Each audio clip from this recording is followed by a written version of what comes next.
All right. Well, welcome everybody. We're going to be going over the IPC International Print Competition and the MIR Merit Image Review. There's been a lot of changes and updates that have happened over the last few months. So hopefully this helps kind of clarify some of the process. As always, if you do have any questions as we're going through stuff, feel free to speak up so that we can answer them. That's what we're here to do, to learn. So I'm going to switch over. And we should see the merit image review now. Yes, so the sir. can we still see it? Yep. Oh, gotcha. Okay. So the merit image review is a way of essentially getting feedback on your images, and you can earn merits towards your degrees. So there's going to be a monthly competition from February through November. So you've got lots of opportunities to actually enter into the competition. So it's an ongoing thing. It's going to be judged using the 12 elements. So just like PPW uses, we're going to be using those 12 elements to evaluate each of the images. If you're going to be entering, the deadline is the last day of the month from what the previous month was. So for next month, so for May, you're going to have to enter by the end of April in order to have judging that happens about the second week in May. There's a panel of 5 approved jurors that are going to be looking at each of the images. And when you do enter your images, you can earn your merits towards your degrees, such as your master photographer, master artist, master wedding photography. So you've got the potential to earn merits for each of those. You can enter up to 4 images per month in this competition. So you can enter quite a few images and slowly start working on it. However, there is a cap of 8 merits per year per degree that you earn. So that means that you can be working towards your master photographer degree and get up to 8 merits per year, as well as working on your master artist degree and get 8 merits per year. And if you're really ambitious, you can also do the wedding degree as well and earn up to 8 merits per year. It costs $25 per image to enter them and $10 per image if you want to critique on it. And the kind of cool thing that they've just introduced is that you now can earn your degree as soon as the requirements are met. So that means that if you're kind of plugging away and you're getting your merits every month and you meet that threshold of 13 exhibition merits plus 12 additional merits for like your master photography degree, you instantly get that awarded. So you don't have to wait till Imaging USA to actually get awarded there, although you will be able to walk on the stage at Imaging once you do receive that degree. So another big thing that's changed is how they're actually scoring the images. So this is the right side of the screen that we're seeing. And your image, once it's entered, is going to get one of 4 categories. And the categories are a way of providing a little bit of feedback on the images. And so essentially the judges are going to vote which of these 4 categories, A, B, C, or D, your image belongs. And just a kind of a quick description of each of them. So the very first category, A, is no merit, and it's got low potential for future merit. So essentially that's saying that this image, there's just something that's holding it back, and no amount of Photoshop is likely to push it over that merit level. So this could be something like, this would be great if it was just a little bit sharper, or if it was a reshoot or something like that. The idea could definitely have merit, but this particular image is probably not going to merit no matter how much you work on it. The second category is still no merit, but it's got potential. And so this means that if some minor things were addressed inside the image, that it's got the potential to merit. So it's not guaranteed that it is actually going to merit if you address some of the things. Let's say you get a critique and get feedback on it. There's no guarantee that it will merit if you address those things, but it's got potential to merit because each time it's going to be viewed by a brand new panel. The third category is our merit. So in PPW language, this is going to be hitting 80 or above. So this is where we start earning points towards our degrees for PPA. So that one's a big success to get there. And then finally, we've got category D, image excellence. And this is where we have like what used to be known as lone or the best of the best. And so once your images go through, it's going to get one of these 4 categories. So one change for those of you that have previously gotten image excellence or lone images is that getting the classification of image excellence no longer awards double merit. So you still only get 1 merit for getting, say, an image excellence. However, those image excellences can still count towards getting your image excellence degree. So this is essentially the merit image review, a way of getting feedback on your images and getting your degrees that are coming through PPA. Okay, so the competition, or excuse me, not a competition, but rather the image review is all done privately. So it's not broadcasted like districts or IPC used to be. Instead, it's going to be a panel that's just looking at them online and is going to be putting them in these 4 categories. So that's what the merit image review is. One quick note that's not on this slide, but is affecting a few people, is the image size. So the maximum size for the merit image review is 1920 by 1080. Now, this is going to be way different than what PPW requests, which is 4,000 pixels on the long edge. So it's about a quarter of the size that you're going to be submitting. So make sure that we are not exceeding 1920 by 1080 when you're entering your images into the merit image review. So any questions about the merit image review? We're speechless. Great job. Okay. Hey, Chris, Yeah. all the other requirements still the same when you're submitting an image, other than the size? They still want that at a quality of 10. Yep. All the other specifications are going to be the exact same thing. And I'm going to switch here. Should be able to see my screen up here now. If we do want more information, I'm logged into PPA's website. So we can come up and we want to look at under the credentials. We can do the merit image review. So if we click on merit image review, it's going to have an overview of what we just talked about. So you can enter dates, 10 months a year. Here's the categories that they'll be put into. There's also the rules on here. So if we click on the rules, you'll be able to see all the specifics that they're looking for. So it's got information like it's $25 per image to enter. You can do up to 4 per month, $10 for critiques. And then you've got the specific degrees that are going to have their own rules. So these are still the same. These ones have not changed in terms of what you're doing or how you're doing anything like that. But it's just got a kind of an overview of what we're looking for, including what the categories are: portrait, illustrative, and reportage. There's no longer subcategories anymore. So we don't have to worry about that. But here's where we can see, answering your question, that we want to do 1920 on the long edge. And we're still saving them at JPEG quality 10 and sRGB or Adobe RGB. So all those specs are here, as well as the image, naming them image 1, image 2, image 3.jpg. So all of that is exactly the same from what we've had before, but now we know where to go and look it up if we want to do that. All right, so now let's get into IPC, the International Photographic Competition, and this is where stuff is changing a whole bunch. So let's dive into it and figure out how it works. The main highlights from this is that it's a yearly competition, so it's going to be happening once per year. So it's no longer like having districts that can lead into the IPC. This is a whole standalone competition, and it is a true competition. So you're not getting feedback, you're not getting scores, nothing like that. It's an actual image competition. It opens up in July and it closes registration in September. The final judging, and we'll get to what that actually means, is going to be live at Imaging USA. So you'll be able to actually watch the judges debate over which images move on and which ones win and head-to-head matches, that sort of stuff. Another big thing, they're changing the criterion that they're going to be evaluating the images. There's now only 4: impact, technical, composition, and style.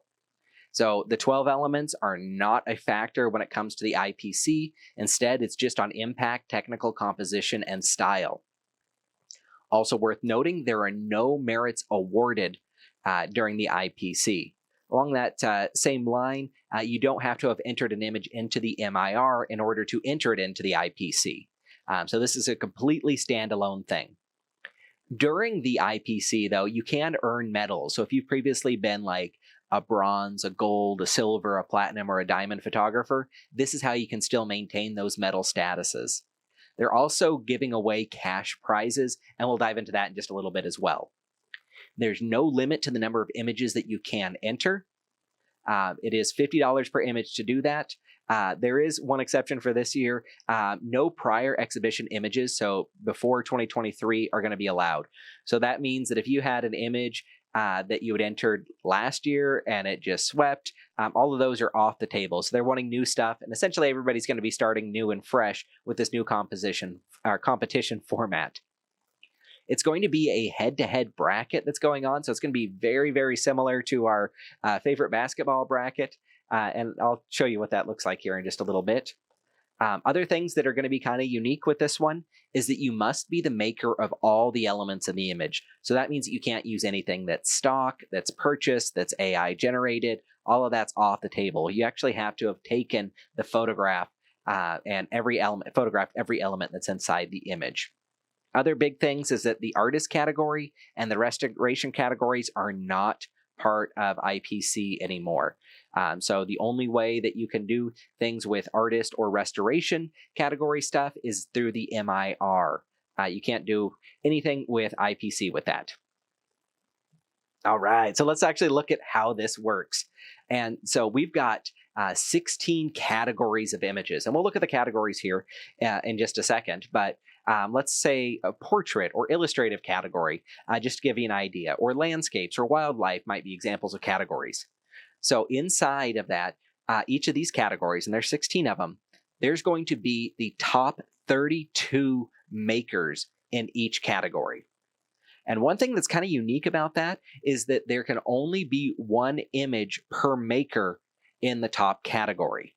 So that means that if, let's say, there's a portrait photographer that wants to enter in 8 images into this category, they can only have one image out of all those 8 that are actually entered into this bracket. So it's going to be your top image as determined by score that makes it through. So all the other 7s, even if they were the top 8 images, the other 7 are not included. So there's going to be 32 unique makers in each category. During this first round, it's going to be online judging, and it's not public, but essentially the judges are going to narrow it down to the top 32 images from everybody that enters into this category. And if you make it to this round, you have a bronze medal. So bronze medal is the top 32. From there, it starts to get interesting. And this next part is going to be happening live at Imaging USA. So this is round 2. And this one, they're going to put the top 32 images inside that category head to head. So that means they're randomly going to select an image. It might be image 4 is up against image number 22. They're just randomly assigning them, and they're going to go head to head. And the judges are going to pick which image of those 2 they like. So that means that half the images are going to be out of the competition, and the other half will progress to the image and through the competition. So it's going to be kind of exciting, a lot of random chance that's going to be there, but also a lot of fun. And if you make it to the top 16, you now have a silver medal. Going on from there, the judges are going to take it down to the top 8 using the exact same format. So those 16 images are going to go head to head up against each other. And that's going to again be live at Imaging USA, narrowing it down to the top 8. If you place in the top 8 in your category, you get a gold medal. It then goes on to the top 4. So they have taken it down. It's head to head. We're top 4. Those 4 images are now going to be put up all at the same time. And so if and the judges are going to pick their absolute favorite out of those top 4 images, and that's going to be the category winner. So if you make it to the top 4, you've got a platinum case. And if you happen to be the top image in your category, you get a $1,000 prize and a trophy for being that category winner. So that one's kind of a cool thing. And then finally, once they have the very, very top image out of all of this, the very, very top image out of each category, they're putting all 16 of those images in a head-to-head competition. It's all randomly selected again. And there's going to be live discussion and debate, and they're going to narrow it down to the very top image. And that top image is going to get a $10,000 prize, as well as a trophy, and be crowned the GIA, or Grand Imaging Award winner. So this is how the GIA Award winner is going to be selected. There's now a lot of prizes that are going to be issued out, as well as trophies and opportunities to get medals. So it's pretty cool. Any questions about this stage? No. All right. Cool. I have a question, Chris. Yeah. Sorry, I'm eating my dinner because I've got another thing I'm taking my kids to in 20 minutes. If let's say you get to round 3, would you Uh-huh. get a gold and a silver and a bronze, or you just get the one for the highest level you get? You just get the highest level. So if you get kicked out during that round, then you get the medal. If not, you move on to what that next medal is. Okay. I was just curious if you're like collecting them or you just getting one out of the deal. You just get one out of it. But a note on that, if you do enter multiple categories, you do have the ability to get multiple medals. For instance, if you enter in the landscape and the wildlife categories, and you make it to round 2 in each of them, you'd be a double silver medalist then. Oh, okay. All right. That makes sense. Cool. Okay, so let's get into the categories now because there are some big changes here. So I know this is kind of hard to read here, and I'll post this in the Facebook group so you can read it at your own leisure as well. But these are the 16 categories that we're looking at, and there's some major changes in terms of what's allowed and what's not allowed in each of the categories. So we've got the commercial category, which is pretty straightforward commercial stuff. So composites and manipulation, completely allowed in it. Illustrative and digital art, this is going to be a huge catch-all category because anything that's got heavy Photoshop to it is now going to be in this category, unless it's a portrait. So composites and heavy manipulation, definitely allowed in it. Landscapes. This one, you are not allowed to do any deleting or adding of elements. That means no clone, no spot healing brush, anything like that, not allowed. You can only do toning to it. So you can make it black and white, you can dodge, you can burn, you can manipulate it that way, you can make it black and white if you want to, but you aren't allowed to like replace the sky, remove a distracting element. If there's garbage in the scene, you got to leave it. So maybe crop it out. So that one's going to be completely different than what's previously been. Was there a question there? Would that include like desk spots too? Yep. You're not allowed to touch anything. Okay. So make sure we're cleaning those sensors for it. That's right. Yep. So that one's going to be a very big change to what we previously have done. Previously, we've looked at landscapes maybe more as an illustrative piece. Going on to the International Photographic Competition, it's got to be straight out of camera. And if they question it, they can request the RAWs as well. So be prepared to have the original image available if needed. Wildlife follows that same process. So if this is wildlife that's actually in its natural habitat is what the requirement is for it. So not zoo animals, but wildlife. So maybe there's a wolf or bison or something like that. Wildlife in their natural habitat, again, not allowed to add or delete elements that's in it. One thing that I did not mention during the landscape is that like focus stacking, or if you need to do something similar where you're combining multiple images, that is allowed as long as it's all the images are taken pretty close in time together. For instance, if you're doing something like astrophotography and you've got an exposure for the foreground and a different exposure for the sky, that is allowed. But you can't be removing elements, adding elements, or doing other processing. You can't replace it with a sky that you shot a few days ago. It's got to be there at the same time, at the same place. Okay, moving on to the illustrative portrait.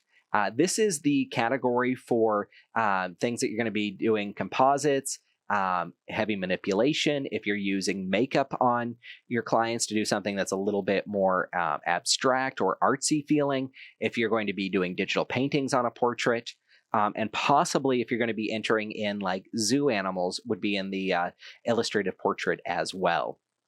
So this is the category if you're doing heavy Photoshop or stylization. If it's a theme shoot, that sort of stuff is in the illustrative portrait category. Next, we've got the natural portrait category. And this one cannot have extensive makeup or props, and all the post-production must be very minor. So this would be like your typical senior portrait or individual portrait in a natural environment. You might do things like minor blemish removal, some toning. That sort of stuff, totally cool. If you're doing something that's going to be more elaborate, involves a lot of like costuming or makeup or things that are on your subject, that would be in the illustrative category. Natural is probably what you think of when we're talking doing traditional portraits. Next, we've got the reportage and photojournalism categories. This is needs to be an event or something that's of human interest. Sports are not allowed in this category. It's got to be a single capture and only basic corrections. So just like the landscape and wildlife categories are allowed in here. Got the day of the wedding. So a wedding that's actually photographed on the day of the wedding, and it does have to have something wedding related inside the image. So something that's traditional wedding has to be there. And you are allowed to do post-production on it, just not changing it from being a wedding image. If it is, then it'd go into the illustrative categories instead. Got the pre-wedding stylized shoot. This is something that's more wedding themed, but you can kind of use it to illustrate what's happening on the wedding day. So it does have to have something wedding related for it. You can do composites, but the focus should not be on the techniques, the post-production techniques that you use. That one's not very clearly defined in terms of what that means, but generally we want to keep the focus on something that's wedding related. Sports needs to be an actual sporting event. So this can't be like a senior portrait or a staged portrait that's not at an actual sporting event. It needs to be a single capture, and you can only do basic correction. So kind of like the reportage category, except that it's sports related. They're going to be introducing a yearly theme. So every year there's going to be a unique theme. This year it is portraits and groups. So basically, if you've got 3 or more people in a group, that's going to be what this year's category is. And Photoshop and composites are allowed inside of this one. We've got the newborn category and maternity. So these are linked together. So any babies up to 6 months old and any maternity portraits can be done here. It is okay to have like the newborn as part of a group or the maternity with somebody else. Those are allowed on it, but the primary focus should be the newborn or the maternity, each of those, and composites and Photoshop are allowed in it. There's the boudoir category that is for lingerie, nudes, implied nudes, anything that's kind of artsy like that would go in this category. Pets and domestic animals. Again, this is a new one. So this is where we're looking at companion pets and domestic livestock, not a place for wildlife or zoo animals. This one, you can have composites. You can do Photoshop. So if you want to do a painted pet, that would be appropriate here. There's children and teens. So anywhere from 7 months to 16 years, composites and Photoshops are allowed. And then finally, high school seniors. So anyone age 17 to 19, and composites and Photoshop are allowed inside of this one. So I'm just going to show you up on the screen real quick how we can find out more. So I'm back at the PPA website. And if we come up here, we can see under events, we're going to have photo competitions. If we click here, we're going to see that we've got the competition. So we can see there's 16 categories and $26,000 in prizes, as well as details and dates of when stuff's happening and what's going on with it. You can watch a video if you want to see a webinar that PPA announced. Basically, it's going over what we just went over, but I've streamlined it just a little bit for you. So in here, you'll be able to see the rules. So we can go through and see that you have to be the original maker of everything, and that you can't use any stock images. Nothing like that is allowed. You can use third-party software, as long as we're not using third-party imagery. So if you want to use like Nik or Topaz or something like that to help your images, that's totally game to do it, as long as they're not adding in new elements. You can also see what the categories are, along with a complete description and all the fine print of what each of them are. If you do enter in like the landscape, wildlife, or portrait categories, I highly recommend going through and reading those, because there are some particulars on there that you don't want to be DQ'd from, because they are pretty serious about not allowing any cloning, healing, patching, content aware, liquefy, or anything like that, and that you must have the raw available if they do want it. So you can check out those, and these will change, like the yearly theme will change every year. And then an overview of what the different groups are, so that you can see where you're going to be in each of these little categories. So this is the full description of them and how it works. Phew. That was a whole bunch of information, right? So do we have any questions about this process, how anything works, anything like that? Well, that was pretty easy. So that was really good, Chris. Thank you. That was really good. One question. Yeah. Just so if you have an image that would fit in more than one category, like a senior image, but it would also technically qualify as a natural portrait, are the portrait categories limited by the age, since we have so many that are dictating like the youth range of ages? Could we put a youth picture in those other categories if they also fit the restrictions? I believe they prefer you to go into the category that it's going to be grouped in so that they're judged similarly. But I don't know if they are going to explicitly not allow that to happen. Okay. So there's like some ambiguity in terms of like where an image would qualify. What if it's got light stylization? So I think there's going to be a little bit of everybody figuring stuff out until we come up with what the norms are. Right now, there's nothing officially published and no official commentary on how strict they're going to be or if they're going to be reviewing it and moving categories if it doesn't quite fit. I'm not entirely sure at this point. Okay. Thank you. Yeah. Any other questions that we have? I have a question. All Well, right. it's probably more of a comment. Will you maybe elaborate a little bit on how this new process affects us at a state level? Oh, sure. Yeah. So we're looking at like PPW's image competition versus the Merit Image Review or IPC.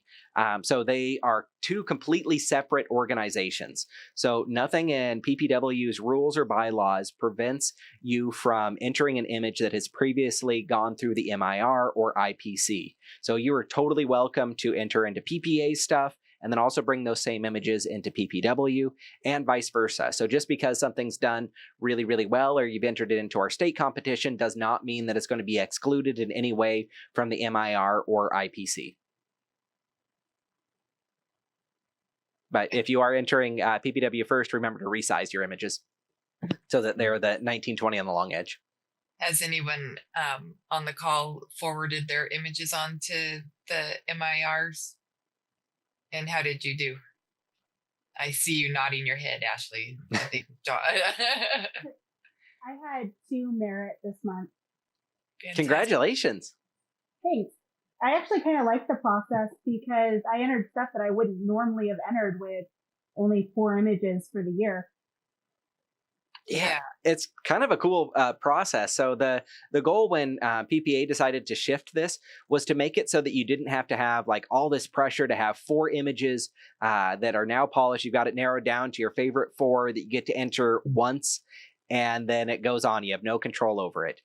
So now you can enter images and you're like, well, I don't know if this will do well or not. You can experiment. You can see what's happening. You can slowly start working on degrees. You can enter 1 or 2 images a month and start working towards your master's without having to have this big event that you're saving up for all year.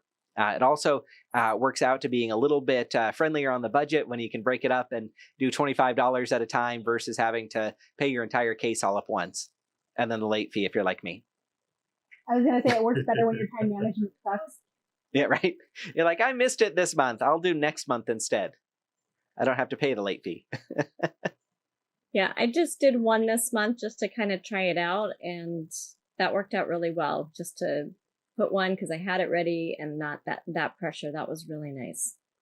Yeah, you're working towards your degree. You only need 13 images to get your master's degree, along with 12 additional merits.